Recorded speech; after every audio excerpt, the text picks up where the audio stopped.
Hello, and welcome back to the Dream Out Loud podcast. Thank you for tuning in today. Today, I am here with a very special guest, artist, poet, actress, educator, and activist, Iva Brito. Thank you for having me. Of course. So to start the show, this is a big debate that's been going around the Dream Out Loud building. Would you rather live through an AI takeover or a zombie apocalypse? That's an interesting question. I would go with the zombie apocalypse, partly because it's better to know the devil that you know as opposed to the devil you don't know. And I'd definitely rather deal with someone that had a heart, as opposed to something that doesn't. That's a very interesting take. I would have never thought of it like that. I see you with the philosophy over there. Okay. So regarding your journey as a creative in New Bedford, you wear like a lot of hats. Like you do so much. What inspires you to do everything that you do? Well, I would say the commonality and the one thing that ties it all in and ties it for everybody is the creative energy. Creative energy permeates throughout history, throughout existence, and we all have it as human beings. So that's what ties it all together, whether that creative energy is used to write poetry, whether it's used to create paintings or to do performing arts. It's really tapping into that energy. So it's all, connected at times, but that's the source of it. And that's what inspired me to, how can I create something new and different is what it goes from. Can you pick a favorite vessel to channel that creative energy into? It's hard to say which one's my favorite because it depends on where I'm at in life and what, is really calling me. Right now I'm really called to do some paintings and explore that. But I would say which one is more accessible and I probably lean to the most is writing, only because I always walk around with a pen and pencil or a pad and use that to write. I recently went to the New Bedford Symphony Orchestra and I was writing while the musicians were playing and it was so inspiring. So it's you never know where that inspiration can come. So that's mostly the one I would say I go to more often because I don't need extra supplies and you don't have those other logistics. But it depends on where I'm at and what I'm doing that inspires that. Speaking of your writing, can you pick a favorite poem or written work that you've done throughout your career? That's also hard. It's hard. It's trying to pick what part of you like the most, or which child, as a mother, which child, your favorite child. I don't know. I've never said I had this one poem. I think they're all parts of me, and the forms of expressions of what I've been feeling at that particular time in history where I wrote that. So I don't have one. I could never just say, okay, this is the one at this point. That's definitely fair. Right. As a writer myself, I'll do a lot of poetry and I don't think I could ever choose just one. Right. There's just so many things that I like about all of them, right? Exactly. How would you say New Bedford and just life in general influences your creative work? It influences it a lot in many ways. I'm proud to be a resident of New Bedford. We live in an amazing city and it has so much history, it has so much culture, there's so many different ethnicities that come here and have shaped the fabric of New Bedford. We think about, a lot of my work sometimes is influenced by social justice and activism and just New Bedford being an abolitionist town, all these historical figures that have shaped our history. We've always been, whether it's abolitionists, whether it's a Black Panther movement, whether it's Black Lives, we've always been a city that has stood up to the injustices of the world and has been a safe haven for many folks throughout history. And what I love about New Bedford too is that it's a place of, I think as a community, we come together in times of need compared to other cities that I work with. It's a really collaborative nature that comes to New Bedford. I think of one of the grants I got from the city was to create a documentary, Pandemic Renaissance. And I got a chance to interview all sorts of folks, many of them creative, and talked about how the pandemic impacted them through a creative lens. And a lot of folks, learned how to play the piano or did different things. So I think, and what I heard from that documentary, that a lot of folks felt that New Bedford was a space that during that time, folks came together and supported one another. So that's the beauty of New Bedford.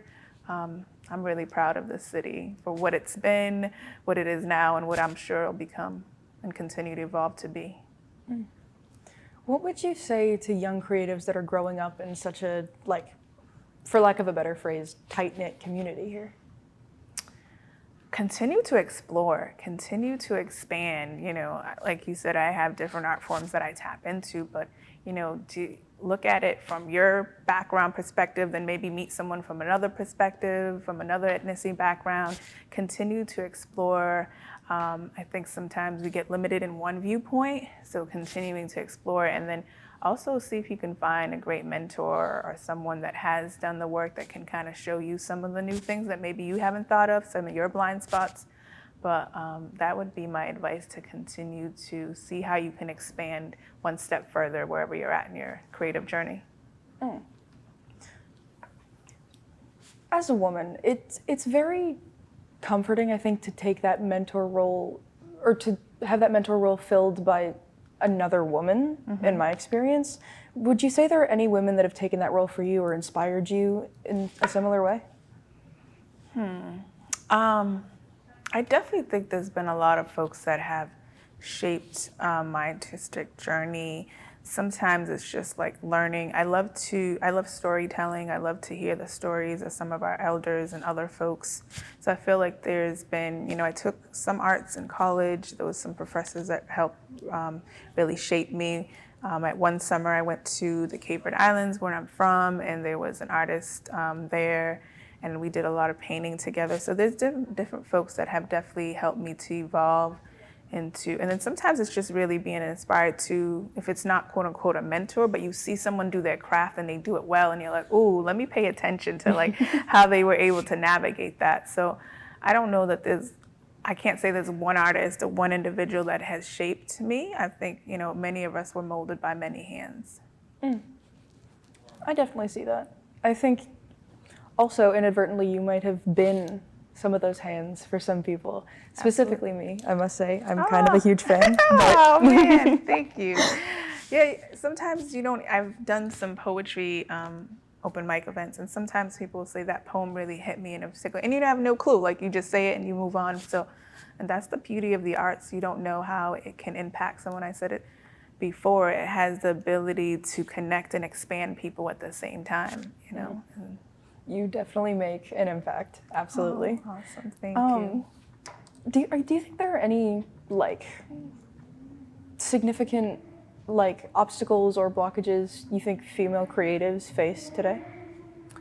Definitely. I mean, we know we live in a world that has many isms, you know, that it really exists: racism, classism, sexism. All the isms, all the phobias. Exactly. So it's naive to think that those things don't exist. I think that, you know, the pay wage, women still don't get paid as much as men, many industries, including that one. And sometimes we don't do as well of a job in negotiating for what we should get paid. I think too, you know, as a mother, as a head of a household, you understand that sometimes just the time restrictions that your male counterparts may not have. You know, you have to take care of the family, and, you know, I believe that domestic duties should be done by both, but most times women take more of that role. And so that many times just not having as much time to work on your craft as others and so forth is a limitation that we have. But yeah, there's a lot of those issues still existing in the field. Yeah. As a woman from Cape Verde, did you face any issues similar to that, or just any other issues trying to start, like, make your way in New Bedford? Yes, I think that, you know, as a immigrant, I wasn't born in this country. I had to face learning a new culture, learning a new language, and there's, you know, all these things that currently exist, whether it's blatant sometimes, not always, but there's microaggressions that folks that will judge you because of your appearance, because of how you say something. But I'm also confident that, you know, those things make you stronger, and you feel like, okay, if that's what you think, I'm gonna prove you wrong. So I think it helped me as well. That's definitely the attitude to have. I try and model that in my own life too. What was the process of setting up the Bristol Women's Center? Yes, I was honored to be the inaugural director of the Women's Center at Bristol Community College. Once I got the role, it was really starting from scratch. As I mentioned, I was the inaugural director, so it was creating the mission, really doing some focus groups and understanding what the student body could use at that time, putting in programs that I think would be helpful. We did a parenting program for parents, mothers in the college, and gave them some support. So it was really addressing the needs as is, and then we had COVID, so it was like shifting and making the changes that were necessary for that community college. And I hope that that center continues to grow and evolve. It was my mother actually got to like watch that develop. Really? And just hearing about it from her was so cool to watch everything come together and be such a good resource for people.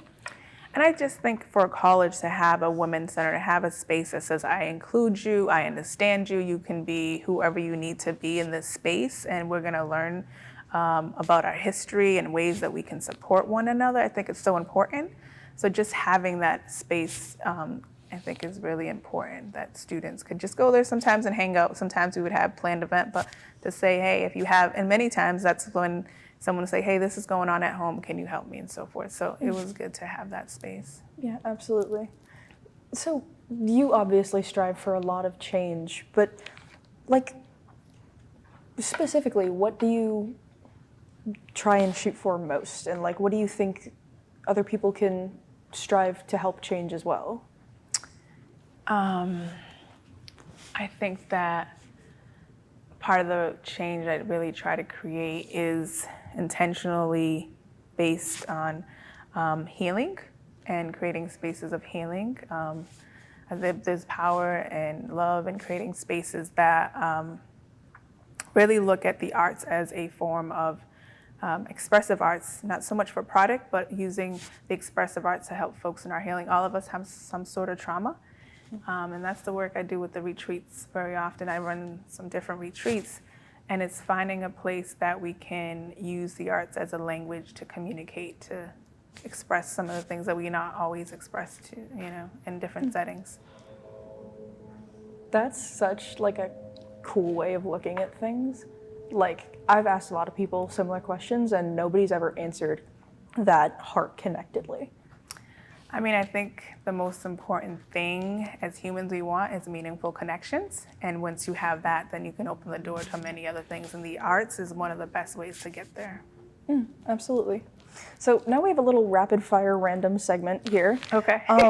What is it like being quadlingual? I think it's pretty cool to have multiple languages. It's like, having like, different closets that you can pull things out of, and language has culture. So when I speak in one particular language, it's like we're speaking and we're wrapped around in this culture, and then I shifted to another, it's a whole different culture. So I think it's cool to be able to have that repertoire of skill sets and languages. It's almost like different color palettes that you're like playing with. Do you have a favorite language that you speak out of the four? Oh, definitely would be my native tongue, Cape Verdean Creole would be, my roots. How do you say dream out loud in Creole? I would think it would be sonho na alto. I think so. Do I dare attempt to say that? I don't know. Go for it. Sonho na alto. Na alto. You did it. Yay! Yes. I do not know what this question means, so bear with me. Okay. Do you say cachipa or munchupa? So I say cachupa, and so cachupa is a staple traditional Cape Verdean food. And when I go back home to the Cape Verde Islands, we also always say cachupa. Here in New Bedford, some folks say munchupa, but to me it's cachupa. All right, and lastly, are there any new projects on the way that people can reach out and find out about? Sure. Yes, through the City of New Bedford, we got an Arts and Everywhere grant, and we're having a Children's Day celebration on June 1st at Haskell Gardens. And June 1st in Cape Verde Islands is Dia de Criança, which is Children's Day. So that's going to be a public, free day to celebrate Cape Verde Islands and children. And also it's in collaboration with Ubuntu Cabral, which is an organization that's celebrating Amilcar Cabral's 100th birthday, if he was alive. And he was all about celebrating the children as well. And I love to be around children, so that's exciting. I have ongoing retreats, women's retreats as well now as men's retreats, and also do that for organizations, again, through the work of creating healing spaces in different ways. And that can all be found in my website, ivabrito.com. And I'm sure there'll be more in the future, but that keeps me busy now as well. I think you're busy enough with all of that. I agree. I agree. It was wonderful having you. Thank you so much. Thank you. It was lovely to have this conversation. I'm so glad it went so well.